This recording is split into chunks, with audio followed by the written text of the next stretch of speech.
कभी जिगरी यार हुआ करते थे खालिस्तानी आतंकी अर्श डाला और गैंगस्टर लॉरेंस बिश्नोई। ऐसे बन गए जानी दुश्मन। कनाडा के ओंटारियो में रविवार को एक शूटआउट के बाद खालिस्तानी आतंकी अर्शदीप सिंह उर्फ अर्श डाला को पुलिस ने गिरफ्तार कर लिया। खालिस्तानी आतंकी हरदीप निज्जर की हत्या के बाद अर्श डाला ही आतंकी संगठन टाइगर फोर्स को लीड कर रहा है। निज्जर के साथ मिलकर उसने अपने स्लीपर सेल नेटवर्क से पंजाब में टारगेट किलिंग की कई वारदातों को अंजाम दिलवाया था। उसकी गिरफ्तारी के कई मायने निकाले जा रहे हैं। इनमें एक बात यह भी सामने आ रही है कि कुख्यात गैंगस्टर लॉरेंस बिश्नोई की बढ़ती सक्रियता और उसके खौफ से अर्श डाला को बचाने की कोशिश की जा रही है। सभी जानते हैं कि एक वक्त जिगरी यार रहे अर्श और लॉरेंस के बीच अब बहुत गहरी दुश्मनी हो चुकी है। दोनों का गैंग एक दूसरे के खून का प्यासा है। ऐसे में सवाल उठता है कि क्या लॉरेंस बिश्नोई गैंग से बचाने के लिए अर्श डाला को गिरफ्तार किया गया है, या फिर बदली हुई राजनीतिक स्थिति को देखते हुए उसे सलाखों के पीछे करना मजबूरी बन गई है।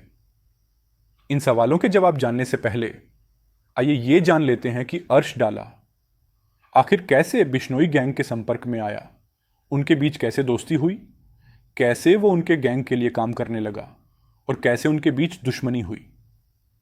अर्शदीप सिंह पंजाब के मोगा के डाला गांव का रहने वाला है।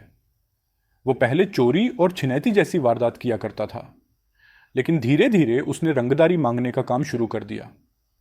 इस दौरान लोगों डराने के लिए उन पर जानलेवा हमला करना उसके लिए बहुत छोटी बात हो गई। साल 2018 के बाद वो जरायम की दुनिया में बहुत तेजी से आगे बढ़ने लगा। इसी दौरान उसकी करतूतों पर लॉरेंस बिश्नोई गैंग की नजर पड़ी। लॉरेंस बिश्नोई गैंग की मोडस ऑपरेंडी अर्श डाला के काम करने की शैली से बहुत मेल खा रही थी। ऐसे में लॉरेंस के अजीज दोस्त गोल्डी बराड ने उससे संपर्क किया। उसे पैसे का लालच देकर अपने लिए काम करना शुरू कर दिया। उसके इशारे पर अर्श ने पंजाब में आपराधिक गतिविधियों को अंजाम देना शुरू कर दिया। वो रंगदारी मांगने से लेकर लोगों की हत्या करने तक का काम करता था। बहुत जल्द पूरे पंजाब में उसका खौफ हो गया।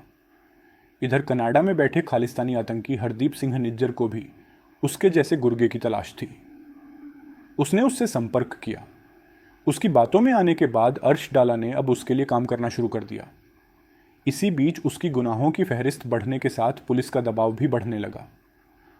पुलिस उसकी गिरफ्तारी की कोशिश करने लगी। यही वजह है कि पुलिस का शिकंजा कसता देख वो साल 2020 में कनाडा भाग गया।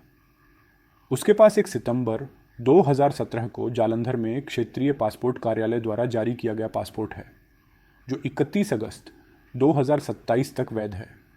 वो सरे ब्रिटिश कोलंबिया कनाडा में रह रहा है, जहां कभी निज्जर भी रहा करता था।